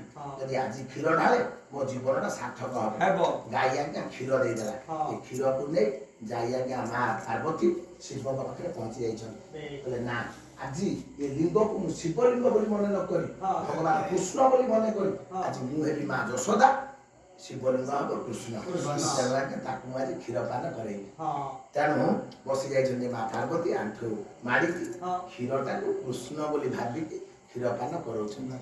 କ୍ଷୀରପାନ କରୁଛନ୍ତି ଆଜ୍ଞା କୃଷ୍ଣ ରୂପ ଲିଙ୍ଗ। କଥା ଜାଣିଲେ ପ୍ରଭୁ ଆଜ୍ଞା ଦେବଦେବ ମହାଦେବ। ବନ୍ଦେ ଦେବ ମା ପତି ସୁରଗୁରୁ বন্দে জগত কারণ বন্দে পল্লব ভূষণ মৃগধর বন্দে পশু বন্দে সূর্য সুরাঙ্গমন্ধিরান বন্দে মুকুন্দ প্রিয় বন্দে ভক্ত জনা স্বয়ং বলদ প্রভু বন্দে দেব সুন্দর শিবଙ୍କ ପାଖରେ ଆଜ୍ଞା ଆରାଧନା କରୁଛନ୍ତି ଶିବ ଜାଣିବେ ମୋ ସ୍ତ୍ରୀ ଯେତେବେଳେ ଭାବନା ନେଇକି କୃଷ୍ଣ ରୂପ ନେଇକି ପୂଜା କରୁଛି ମୁଁ ଏ ଜଟା ଗୁଡାକୁ ନେଇଗଲେ ଭଲ ହବ ମୋ ସ୍ତ୍ରୀ ଦେଖିବ ଶିବ ହେଇଛନ୍ତି କୃଷ୍ଣ ନାଇଁ ଶିବ ଆଜ୍ଞା ବାହାରିଲେ କୃଷ୍ଣ ରୂପରେ ନାଇଁ ମୟୂର ଚନ୍ଦ୍ରିକା ମୁଣ୍ଡରେ ଅଛି ତେଣୁ ଆଜ୍ଞା ବସ୍ତୁ ବାହାର ବେକରେ ପଡିଛି ପଇଁଷିଟାକୁ ଧରିଲେ ଶିବ ଧୀରେ ଧୀରେ ଧୀରେ ଧୀରେ ଚାଲିଲେ ବାପା ଶେଷ ସମୟର ଗଡ଼ଜାତ ଅଞ୍ଚଳର ପାଲା ଢୁମ୍ପା ସଙ୍ଗୀତ ବାବାଜୀ ଚା ତ ବଢିଆ ଚା ପିଇଛୁ ଅଧଘଣ୍ଟାଟେ ଟାଣିବ ଟିକେ ଢୁମ୍ପା ବାଦ୍ୟ ଟିକେ ଦେଇଦେ ଟିକେ ଢୁମ୍ପା ବାଦ୍ୟ ଦେଇଦେ ଖାଲି କାହିଁକି ନା ଶିବଙ୍କୁ କୃଷ୍ଣ ରୂପରେ ନେଇଯିବା ବୁଝା ଦାଦା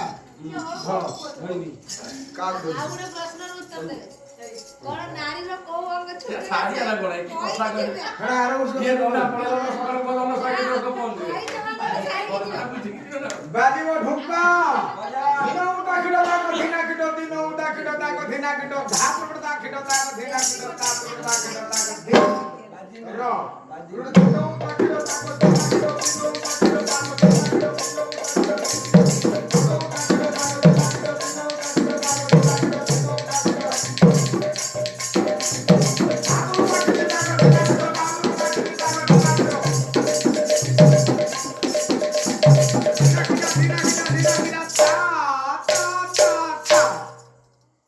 ଶିବ ବାହାରିଲେ କୃଷ୍ଣ ଅବତାରରେ ସଙ୍ଗୀତ ହଉଛି ଢୁମ୍ପା ସଙ୍ଗୀତ ନାଇଁ ତେଣୁ ଆଜ୍ଞା ବାହାରିଲେ ଭଗବାନ କୃଷ୍ଣ କି ରଙ୍ଗେ ନାଚେ ଗୋପ ନୀଳମଣି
ବହୁ ଚଳିବ ଆସିଲେ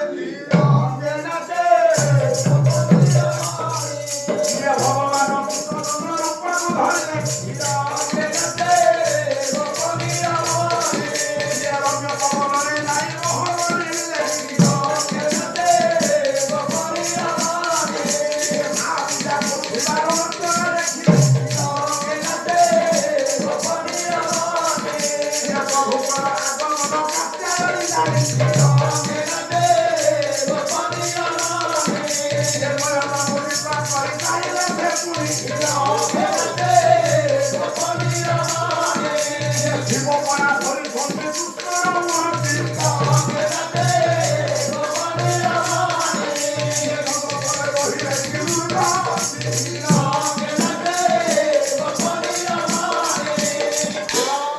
ଭଗବାନ କୃଷ୍ଣ ରୂପରେ ଦେବଦେବ ମହାଦେବ ଯାଇ ମା ପାର୍ବତୀଙ୍କ ପାଖରେ ପହଞ୍ଚିଲେ ମା ପାର୍ବତୀ ଦେଖିଦେଲେ କହିଲେ ଆରେ ମୁଁ ଆଜି କଣ କୃଷ୍ଣଙ୍କୁ କ୍ଷୀର ପାନ କରୁଥିଲା ବେଳେ ସତରେ କଣ କୃଷ୍ଣ ଆସିକି ପହଞ୍ଚିଗଲେ ଦେଖିଦେଲେ କୃଷ୍ଣ ବୋଲି ଯେତେବେଳେ ଡାକି ଦେଇଛନ୍ତି ଶିବ କହିଲେ ନା ହେ ପାର୍ବତୀ ତମେ ଯେତେବେଳେ ଯୋଉ ଭାବନା ନେଇଛ ଯିଏ ଯେଉଁ ଭାବରେ ମତେ ଡାକଇ ପ୍ରଭୁ ସେଇ ଭାବେ ତାକୁ ଦେଉଛ ତେଣୁ ତମେ ଯୋଉ କୃଷ୍ଣ ରୂପରେ ମତେ କ୍ଷୀର ପିଉଛ ତେଣୁ ମୁଁ କୃଷ୍ଣ ରୂପରେ ଆସିଛି ତେଣୁ ପାର୍ବତୀ ମା ଦେଖିଲେ ମୁଁ ଯାହାକୁ ମଶାନ ବାସୀ ବୋଲି କହୁଛି ସିଏ ମଧ୍ୟ ବୈକୁଣ୍ଠାଧିପତି ନାରାୟଣଙ୍କ ରୂପକୁ ଧାରଣ କରିପାରନ୍ତି ତେଣୁ ଆଜ୍ଞା ସ୍ୱାମୀଙ୍କର ପାଦ ତଳେ ପଡ଼ିଗଲେ ମା ପାର୍ବତୀ କହିଲେ ରମ୍ୟ ଗମନ ବୁଲିବା ଆମର ହେଇଗଲା ଏବେ ମତେ ନେଇ ଚାଲ କୈଳାସ ପର୍ବତ ତେଣୁ ବାସ୍ତବରେ ମୋ ସ୍ୱାମୀ କେତେ ବଡ ମହାନ ଆଜି ଜାଣିପାରିଲି ତେଣୁ ଆଜ୍ଞା ଭଗବାନ ଦେବଦେବ ମହାଦେବ କହିଲେ हे माँ कात्यायनी हे माँ अंबिका हे माँ पार्वती तुमने जो लिंग को पूजा करूल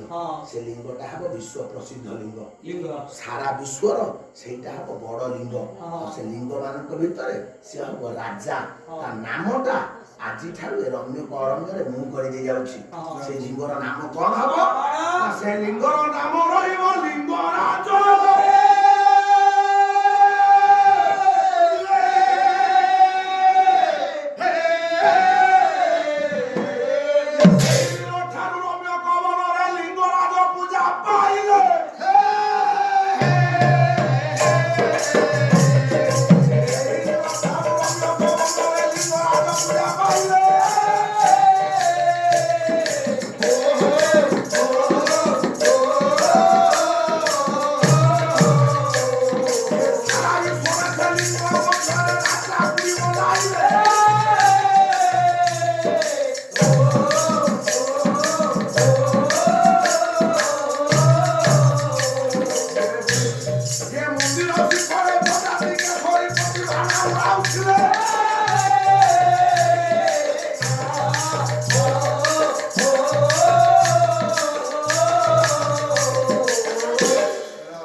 भुवनेश्वर रम्य को वर्णना कहले भुवनेश्वर को बुझाए भुवनेश्वर ता होछि रम्य अरण्य रम्य कवन मु 20 टका माने बिनी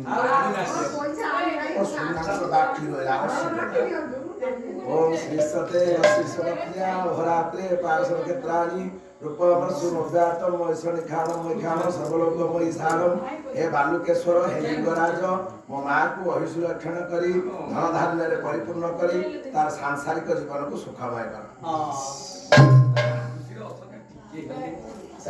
विज्ञान मंडल माँ पार्वती कहले लिंग को तमे कल लिंगराज प्रभु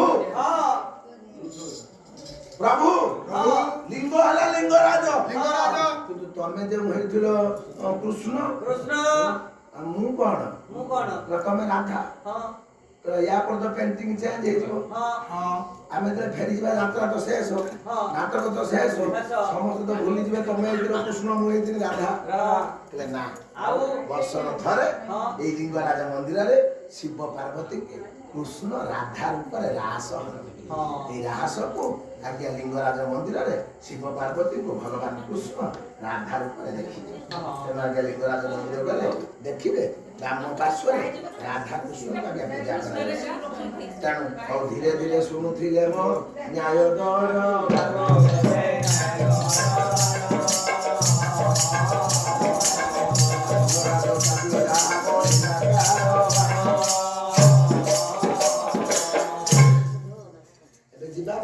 ନା ନା ଏ ପ୍ରଶ୍ନର ଉତ୍ତର ଦେଉନା ଏଇଟା କୋଉ ଛାତ୍ର ମାରି ଦିଅନ୍ତି। ଗୋଟେ ପ୍ରଶ୍ନ ଅଛି ସବୁ ତ ଶିବରାତ୍ରି ସେଇଆ ମହାଶିବରାତ୍ରି କୋଉ ସେଟା ମୁଁ ଜାଣିନି। ଜାଣିନାହାନ୍ତି ମୁଁ କହୁଛି ଯୋଉ ଶିବରାତ୍ରି ଫାଲ୍ଗୁନ ମାସରେ ହିଁ ପଡେ ସେଇଟା ମହାଶିବରାତ୍ରି ସବୁଦିନ ଆସେନି ଯୋଉଟା ଶ୍ରାବଣ ହେଇଛି ଏଇଟା ଫାଲ୍ଗୁନ ମାସରେ ଶିବରାତ୍ରି ପଡିଲା ଏଇଟା ହଉଛି ମହାଶିବରାତ୍ରି ଏଇ ଶିବରାତ୍ରିରେ ଯଦି ଉଜାଗର ରହିଲେ କେହି ବି ମନ୍ଦିରର ଶୁଣ ଶୁଣ ଦେଖ ମା କେତେ ଗୋଟେ ଭାବର କଥା ମୋ ମା ସୁନ୍ଦର କଥା ଭାଜ ପଳଉଛ।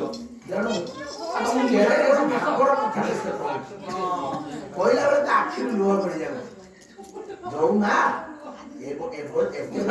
ଶିବରାତ୍ରି ଯଦି ହେଇଯିବ ତା ପୁଅ ଭଲ ରହିବ ତା ଝିଅ ଭଲ ରହିବ ତା ପରିବାର ଭଲ ରହିବ ତାକୁ ଆଗେ ସବୁ ବିନାଶ କରିପାରେ ଜଣେ ସେ ହଉଛନ୍ତି ଆପଣ ଆମେ ଯେତେବେଳେ ମରିଯିବା ମଶାଣି ଘରେ କାହାକୁ ପୂଜା କରାଯାଏ ଶିବ ବସ୍ତୁ ଜନ୍ମ ବେଳେ ଶିବ ମଙ୍ଗଳ ଆଉ ମଲା ବେଳେ ଶବ ପାଖରେ ଗୋଟିଏ ଠାକୁର ଥିବ ନାରାୟଣ ଯିବେନି ତାଙ୍କର କଣ ହବ ସମସ୍ତେ ଆଇବ ତାଙ୍କ ଲୁଗା ପଟା କିନ୍ତୁ ଶିବଙ୍କର ହବନି ଆପଣ ଜାଣିଛୁ ମୋର ଜ୍ଞାନ ତେଣୁ ଆଜ୍ଞା ସେଠି 2 ଜଣ ଥିବେ ଶ୍ମଶାନ କାଳୀ ପୂଜା ହବ ଆଉ ଆଜ୍ଞା ପ୍ରେତାଦିବାସୀ ଆଜ୍ଞା ଭଗବାନ ରୁଦ୍ରଙ୍କୁ ପୂଜା କରାଯିବ ଭଗବାନ ଶିବ ଆଉ ମଡ଼ା ପାଖରେ ଆମକୁ ଆଜ୍ଞା ପବିତ୍ର କଲେ ଏତେ ବଡ଼ କଥାଟା ଆପଣଙ୍କ ଗାଁରେ ଅଛି କିନ୍ତୁ ଲୋକ ତ ଖାଇବେ ପଳେଇବେ ଆଉ କଣ କରିବେ ମାଧବ হে মাধব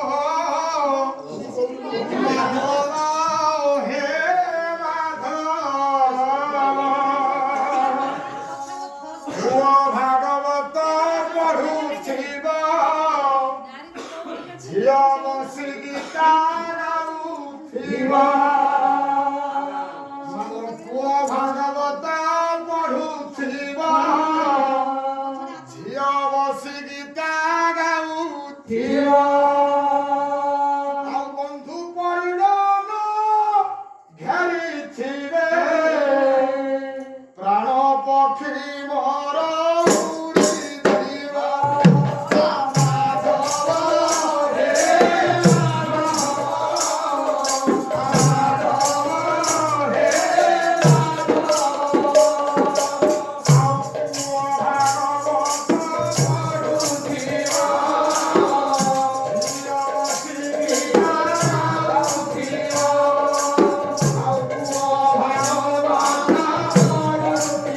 Oh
ମା ଯେତେବେଳେ ଗୀତ ଗାଇବ ନୂଆ ହଁ ହଉ ଧୀରେ ଧୀରେ ଶୁଣୁଛନ୍ତି ମୋର ନ୍ୟାୟ ଦରବାର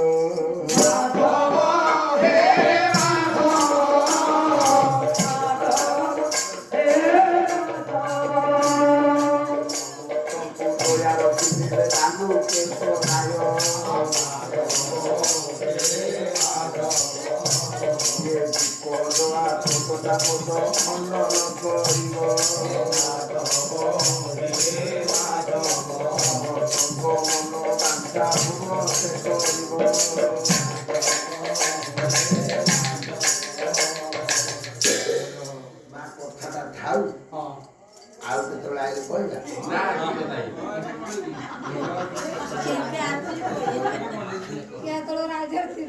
ରାତି ପାନ 1:30ଟା ଗୋଟେ ସମୟ ଦେଲୁ ପୁଣି ଆହୁରି କଷ୍ଟ ଭେଟ ତମେ କରିବନି ପୁଣି ହବ କିନ୍ତୁ ଖାଲି ହବ ନା ଭେଟ କରୁନ ମଝିରେ ସେଇ କଥାଟା କହିବା ସେଇ ବା ଗୋଟେ ରାତି ପାଲା ହଉ ଶୁଣ କାହିଁ ମନ ଦୁଃଖ କରିବ ସିଧାରେ ସାଧାରେ କହିଦିଅ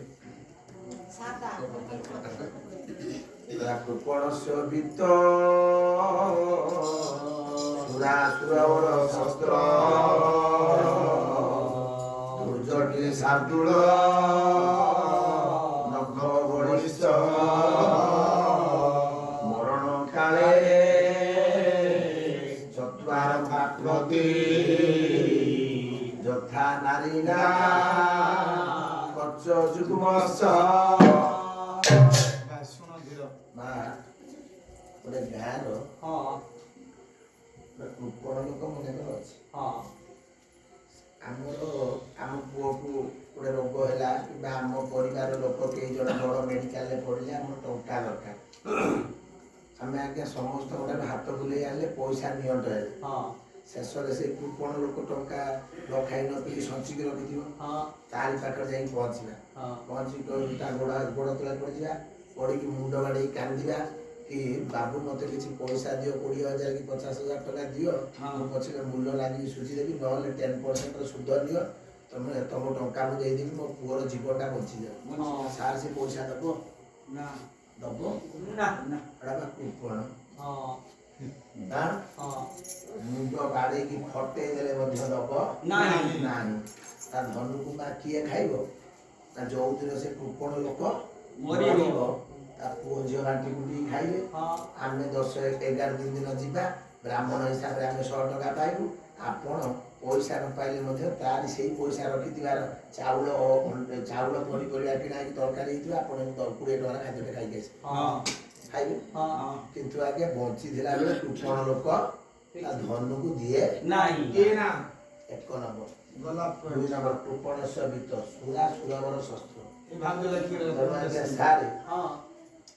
ये मु पाला करछि मोर जीवन होछि मो चामर नहीं मा ए टर्की से धरकी के जने गाय परिबो नहीं मु आज चामर बळ रे बळिया नै कि आपन का आगरे आपन का आशीर्वाद अनुसार 4 घंटा जगह 5 घंटा छिड़ा आले नहीं जानु मोर बळ के ना चामर मोर खळ जदी यही जणे आज्ञा असुविधा पड़ जाए कि कहब नना उत्तरटा आन नी मत उत्तरटा दौन मुझे उत्तरटा देदेवी कहब यदि टर्किशटा ना हो नहीं कि जहाँ पालना गाई दिए सार्ट ना सार्ट खंडे मागिले मुझे कितु आज्ञा मो बंची पर्यंत मत चामर मागे मो पुओ हेले कि मो स्त्री हेले कि मुझे ना तेणु माँ जदि गोटे देखी दिए बढ़ई घर को जी माँ शुण ये कथा धीरे तमरी कहूँ बढ़ई घर को जी आज्ञा कह बटाटा दौना गोटे कणा करार गोटे बाउंश से भंगा बटाटे दो भांगी दबी से जो तरह काम कर दबनी कहीं दबनी बटाटा कई जन अच्छा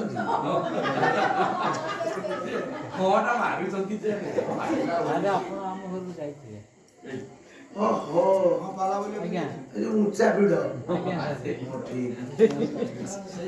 जिन्ना से आलू पकई देथिला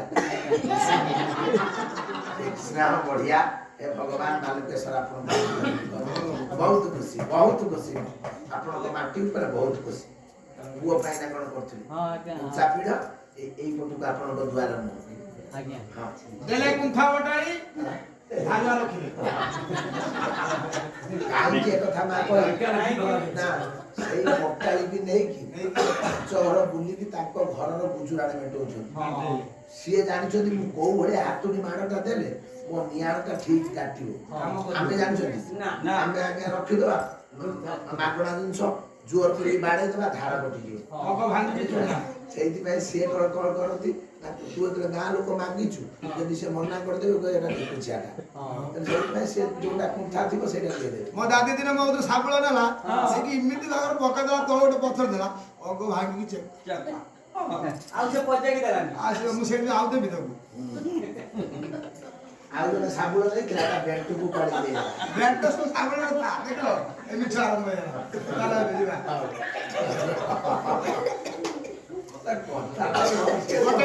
ଗୋଟାଳି ଗଲା ଜଣେ କ୍ଷତ୍ରିୟ ପୁଅ ତାର ବଳ ହଉଛି ଖଣ୍ଡା। ଯାର ଜୀବିକା ଯାହା ତାକୁ ମାଗିଲେ ସେ ଦବନି। ତେଣୁ ଆଜ୍ଞା କେତେବେଳେ ଇଏ ଭାଇନା ମନେ କରନ୍ତୁ ଇଏ ଭାଇନା ହଉଛନ୍ତି ଆମର ବଢେଇ ପୁଅ। ସିଏ ବାର୍ଷିକ ନେଇକି ଗାତକୁ ଯିବେ କି ନା ବାର୍ଷିକା ଥିବ ବଟାଳି ଥିବ ନିଆଣ ଥିବ ଆଉ ସେ ଯୋଉ ଘର ଥିବ ରନ୍ଧା ରନ୍ଧା ଥିବ ଏଗୁଡ଼ାକ ସବୁ କଣ ହବ ନା ଯେତେବେଳେ ମନେ କରନ୍ତୁ ତାଙ୍କ ପୁଅ ବଢେଇ କାମ ଶିଖିଲାନି। ଯିଏ ଧର ବଢେଇ ଥିବ ଆମ ବାପା ତ ଚାଲିଗଲେ ଇଏ ବାର୍ଷିକା ତମେ ନିଅ ଇଏ ବଟାଳିଟା ତୁ ନେ ଏମିତି କରି ସେ ବାଜିଦବ। ଯେତେବେଳେ ସେ ବଢେଇ ପୁଅଟା ମରିବ ସେତେ ପର୍ଯ୍ୟନ୍ତ ତା ଜିନିଷକୁ କେହି ହାତ ମାରିପାରିବ ନାହିଁ। କ୍ଷତ୍ରିୟ ପୁଅ ମଲେ ତା ଖଣ୍ଡାଟା କିଏ କେହି ଜଣେ ଆଜ୍ଞା ନେଇଯାବ। ମୁଁ ମରିଗଲେ ମୋ ଚାମଡ଼ଟାକୁ ହୁଏତ ଆମେ ନେଇଯିବା ଆଉ ଆମେ ନେଇ ଖାଲି ବୁଲେଇବୁ ଆମ ଗାଁରେ ତମର ତତେ କଣ ଦୁର୍ଗା ଡାକିବ? ତୁ ଯୋଡ଼ି ଗଲୁନି ମୋ ଭଉଣୀ ମତେ 20 ଟଙ୍କା ଦେଲା କିନ୍ତୁ ଦୁର୍ଗା ଡାକିକି ଆଣିଥିଲା ମତେ 50 ଟଙ୍କା ଦେଲା।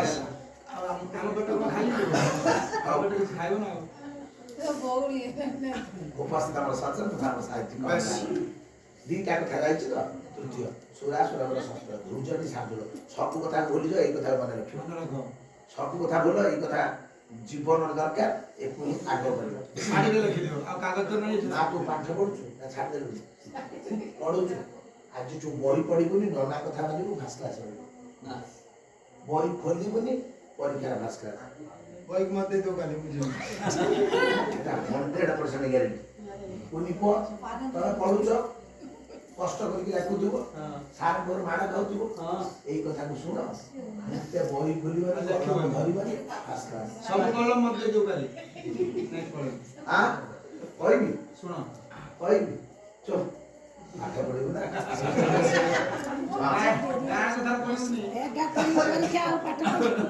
ନା କଣ ହେଲା ସିଏ ବଢି ପଡିବ ନା ସାହିତ୍ୟିକ ଅନୁରାଗ ବିଦର୍ଭ ଧୂର୍ଜଟି ଶାର୍ଦୁଳ ବାଘର ଦିଟା ଜିନିଷ ମଣିଷ ପାଇଁ ମହାମୂଲ୍ୟବାନ।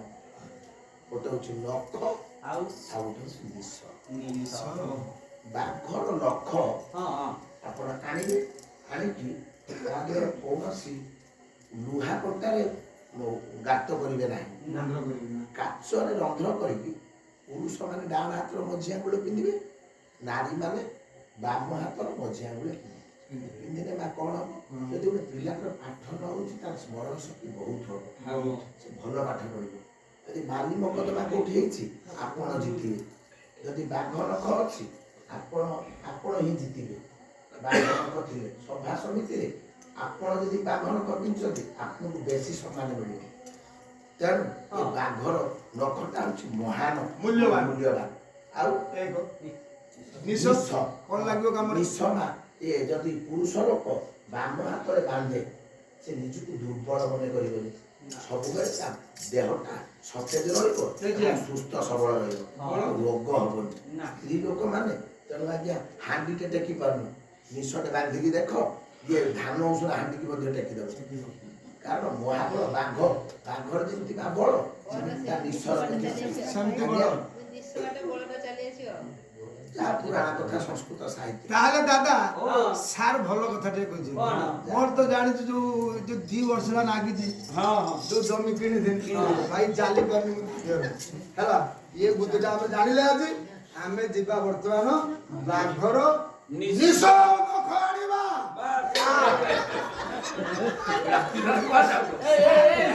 ଭାଗ ମିଳିବ ସାରକୁ ନେଇ ମିଛ କହୁଛନ୍ତି ଦାଦାକୁ ନେଇକି ଯାଉଛି। ବାବାଜୀ ଆଜ୍ଞା ସାରେ ଦୁର୍ଗା ପଇସା ଦଉ ଭଡା ମିଳିଲେ ଯିବୁ। ଦୁର୍ଗାକୁ ପଇସା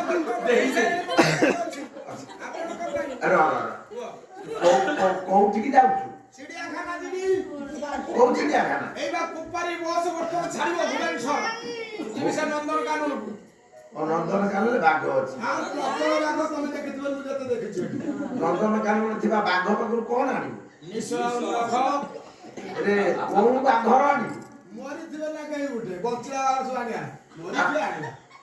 ମରିଥିବ ଯୋଉ ବାଘ ଆଣିବା କାଟିକି ତା ନଖ ଆଣିବୁ। ତା ନିଶ ଆଣିବୁ ବାସ୍। ମରି ଯାଇଥିବା ବାଘର ନଖ ନିଶ କିଛି କାମ ଦବ। ଯା ସେ ବୁଇଟାକୁ ବିକୁଥା। ହେଲ କାହିଁକି? ମୁଁ କହୁଛି ଏ ଗାଁକୁ ଆଣନି ଆମକୁ ଫେରେଇଲେନି ଯୋଉଠି ତମେ କଣ ବୁଝିବ? ତମେ ଫେରିଲ କାହିଁକି? ଆପଣ ବଞ୍ଚିଲା ବାଘ କତି ଯାଇ ହବ ନା? କି ଆଶ୍ଚର୍ଯ୍ୟ କଥା କହୁଛ ନା? ସେ 5 କିଲୋମିଟର ଭିତରୁ ତମେ ସବ ଛାଡ ହେଇଯିବ।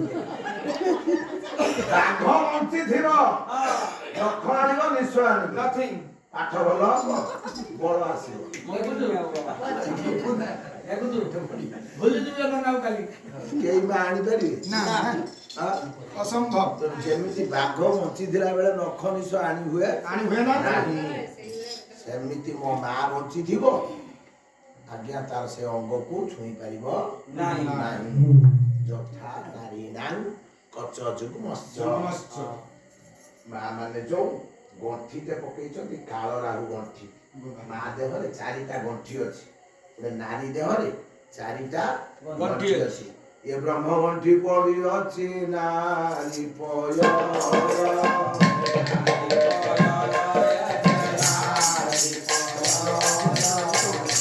ଗଣ୍ଠି ଶୋଭା ପାଏ ନାରୀ ପତିର ନାରୀ ପତିର ଗଣ୍ଠି ପଡି ଅଛି ନାରୀ ଚାଲିର ନାରୀ ଚାଲିର କାଳରାହୁ ଗଣ୍ଠି ସଭେ ନାରୀ ଗଭାର। ମା ସଧବା ମା ମାନେ ପାଦରେ ରଗଡା ପିନ୍ଧିଥାନ୍ତି ମୁଦି ପିନ୍ଧିଥାନ୍ତି। କାହିଁକି? ସେଇଟା ହଉଛି ବ୍ରହ୍ମ ଗଣ୍ଠି। ଆଉ ଗୋଟେ କଟି ପ୍ରଦେଶରେ ଗୋଟେ ସୁତୁରିଟେ ବନ୍ଧା ଯାଇଥାଏ। ବର୍ତ୍ତମାନ ଆଉ କୋଉ ମା ବାନ୍ଧୁନାହାନ୍ତି। ଯୋଉ ବୁଢିଆରୀ ମା ଅଛନ୍ତି ହୁଏତ ତାଙ୍କ କଟି ପ୍ରଦେଶରେ ଆଜ୍ଞା ପଡୁଛି ଏଇ ଗଣ୍ଠିଟିଏ। କାହିଁକି ନା ଶାଢୀ ଫାଢୀ ପିନ୍ଧିଲେ ଆଜ୍ଞା ଶାଢୀ ଖୋଲିଯିବ ନା କଥା ସେଇଆ ନୁହଁ। ସେଇଟା ହଉଛି ଗୋଟେ ଗଣ୍ଠି। ସେ ଗଣ୍ଠିର ନାଁ ହଉଛି ରତି ଗଣ୍ଠି। ଆଉ ଗୋଟେ ଗଣ୍ଠି ମା ପଡେ କୋଉ ମା ପକଉନ ଏଇ ମା ଟା ହୁଏତ ପକେଇଥିବ ଦେଖିବା ପରୀକ୍ଷା ସ୍ୱରୂପ ମୋ କଥା ଠିକ କି ଭୁଲ ଏଇ ମା ପାଖରେ ଆମେ ପାଇପାରିବା। ଗୋଟିଏ ବୁଢୀ ମା ବସିଛି ତେଣୁ ଏଇଭଳିଆ ମା ମାନେ ଗାଧେଇ ସାରିଲା ପରେ ସିଏ ଗୋଟେ କାନିର ଗଣ୍ଠିଟେ ପକେଇଥାନ୍ତି। ନା ପଡିଛି କିଲ ନା ପଡିଛି ଲୋ ମା ପକେଇଛୁ ନା ଗଣ୍ଠି କାନିର ଶୁଭିଯିବା କାନିର ଗଣ୍ଠି ଅଛି ନାଇଁ। ହଉ ମୋ ମା ବୁଢୀ ହେଲାଣି ଭୁଲିଗଲା ଜାଣୁ ଇଏ ଆମେ ସବୁ କହନ୍ତି କଣ ବୁଢୀ ଲୋକଟା ଚାବି କାଠି ରଖିଛି ବିକୁ ତାର ରଖିଥିବ ଖଇନି ରଖିଥିବ ନା ଆଉ ତେଣୁ ସେ ଗଣ୍ଠି ଟିଏ ପକାଏ। କି ଗଣ୍ଠି ସତୀ ଗଣ୍ଠି। ଯଦି ଗାଧେଇ ସାରିଲା ପରେ ଆପଣ ମାନେ ନିଜ ପଣତ କାନିରେ ଗଣ୍ଠି ଟିଏ ପକେଇ ଦେଇକି ପରପୁରୁଷ ମୁହଁକୁ ଚାହାନ୍ତି ଆପଣଙ୍କ ପାଖରୁ ସତୀତ୍ୱ ନଷ୍ଟ ହବ ନାହିଁ। ଆଉ ଗୋଟେ ଗଣ୍ଠି ଅଛି କାଳ ରାହୁ ଗଣ୍ଠି। ଏ ଗଣ୍ଠି କି କିଏ ପକେଇଥିଲା ନା କହିଲ ଆମେ ତ ପୁରୁଷ ଜାତି ତମେ ତ ନାରୀ। ତମ ଚୁଟିର ଗଣ୍ଠିଟାକୁ କିଏ ପକେଇଥିଲା କୁହ ସଞ୍ଜ ମୃତ ବୈଠ ଆସିକି କିଏ ପକାଏ ତୁ କହିଥିଲୁ ଦ୍ରୌପଦୀ କୁଆଡେ ଗଲାଣି? ଯେତେବେଳେ ତ ବାହାଘର ହବ ବାହାଘର ଯେତେବେଳେ ହବ ବାଡୁଅ ପାଣିରେ କେତେ ଗାଧେଇ ଦେବେ ମା ନେଇକି ପିଢ଼ାରେ ବସେଇକି ତ ମୁଣ୍ଡଟାକୁ କୁଣ୍ଡେଇବୁ କୁଣ୍ଡେଇ ସାରିଲା ପରେ ତୋ ମା ସେଇଦିନ ତୋ ମା ଡାକ ବା ବୋଉ ଡାକ ତା ମାମା ଡାକୁଥା ସେ ବେଦି ପାଖରେ ବା ଯୋଉଠି ନାନ୍ଦି ମୁଖୀ ଶ୍ରାଦ୍ଧ ହୁଏ ସେଇଠି ଆଗେ କୁଣ୍ଡେଇ ଦବ ମୁଣ୍ଡକୁ କୁଣ୍ଡେଇ ଦେଇକି ଗଣ୍ଠିଟାକୁ ପକେଇଦବ ସେଠି ମା କହିବ ମାରେ ଏଇ ଯୋଉ ଗଣ୍ଠି ମୁଁ ପକେଇଦେଲି ତୋ ଜୀବନରେ ଗଣ୍ଠି କେବେ ଖୋଲିବ ଏ ଜୀବନରେ ମୁଁ ତୋ ମା ଜନ୍ମ ଦେଇଥିଲି ଗଣ୍ଠିଟା ପକେଇ ଦଉଛି କେବେ ତୁ ଖୋଲିବୁ ଉକୁଣି ହେଇଯିବ ମୁଣ୍ଡରେ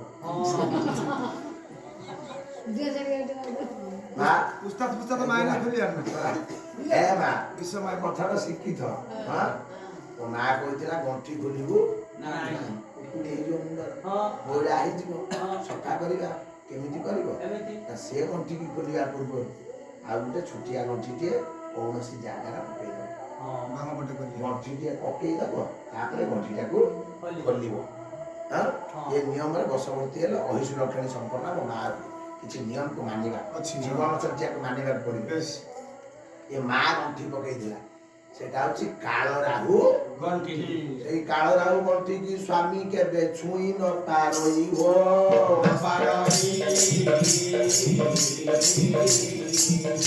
କଳି ଯୁଗର ସ୍ୱାମୀ ସେ ଚୁଟି କି ଧରି ମା କୁ ମାରୁ ଥାଇ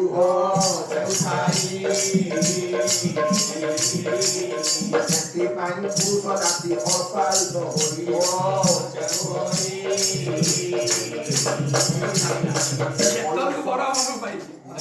ବୟସ ଥାଉ ଥାଉ ପୁରୁଷ ଅଧା ବର୍ଷରେ ମରଇବ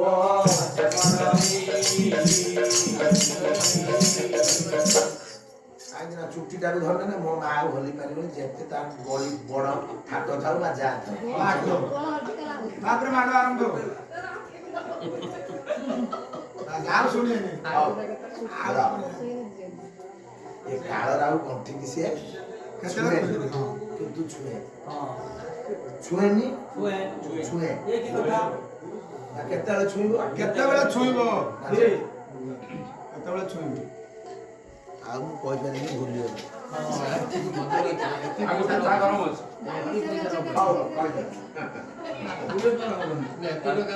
ଭଲ ଲାଗିଲା ଆପଣମାନଙ୍କ ସହିତ ଖୁସି ଗପ ସହିତ ପାଲାଟା ଏଣ୍ଡିଂ ହେଲା ଏଇଟା ଗୋଟେ ବାଲୁକେଶ୍ୱର ଆଶୀର୍ବାଦ ପ୍ରଭୁ ବସିଥିବା ଲୋକମାନଙ୍କର ସମସ୍ତଙ୍କର ମନସ୍କାମନାକୁ ପୂର୍ଣ୍ଣ କରି ସମସ୍ତଙ୍କର ଚଲାପଥ କୁଶଳିତ କରି ସମସ୍ତଙ୍କର ପରିବାରକୁ ସୁଖରେ ଆଶୀର୍ବାଦ ଦେଇ ତ ଇଏ ନିଷ୍ଠୁର ଆଢୁଆଳରେ ସମସ୍ତଙ୍କୁ ଲୁଚେଇକି ରଖ କଥା କାହିଁକି ଉଠେଇଲ